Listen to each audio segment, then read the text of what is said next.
اور جب تیرے رب نے فرشتوں سے کہا میں زمین میں ایک نائب بنانے والا ہوں، فرشتوں نے کہا کیا تو زمین میں ایسے شخص کو نائب بنانا چاہتا ہے جو فساد پھیلائے اور خون بہائے، حالانکہ ہم تیری حمد کے ساتھ تسبیح بیان کرتے اور تیری پاکی بیان کرتے ہیں۔ فرمایا میں جو کچھ جانتا ہوں وہ تم نہیں جانتے۔ اور اللہ نے آدم کو سب چیزوں کے نام سکھائے، پھر ان سب چیزوں کو فرشتوں کے سامنے پیش کیا، پھر فرمایا مجھے ان کے نام بتاؤ اگر تم سچے ہو۔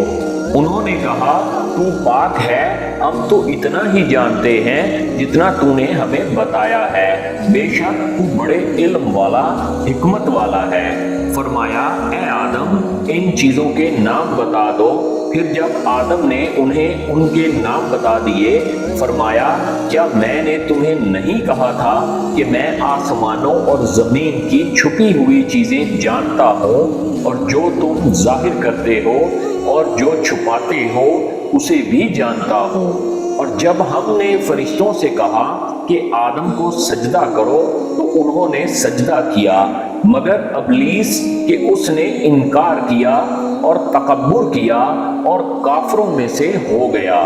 اور ہم نے کہا اے آدم تم اور تمہاری بیوی جنت میں جا کر رہو اور اس میں جو چاہو اور جہاں سے چاہو کھاؤ، اور اس درخت کے نزدیک نہ جاؤ، پھر ظالموں میں سے ہو جاؤ گے۔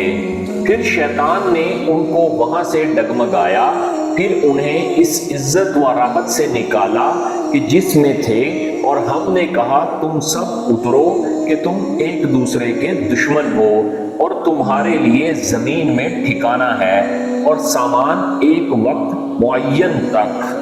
پھر آدم نے اپنے رب سے چند کلمات حاصل کیے، پھر اس کی توبہ قبول فرمائی، بے شک وہ توبہ قبول کرنے والا مہربان ہے۔ ہم نے کہا کہ تم سب یہاں سے نیچے اتر جاؤ، پھر اگر تمہارے پاس میری طرف سے کوئی ہدایت آئے،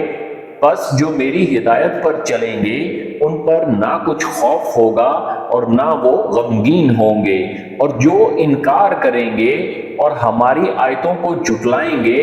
وہی دوزخی ہوں گے جو اس میں ہمیشہ رہیں گے۔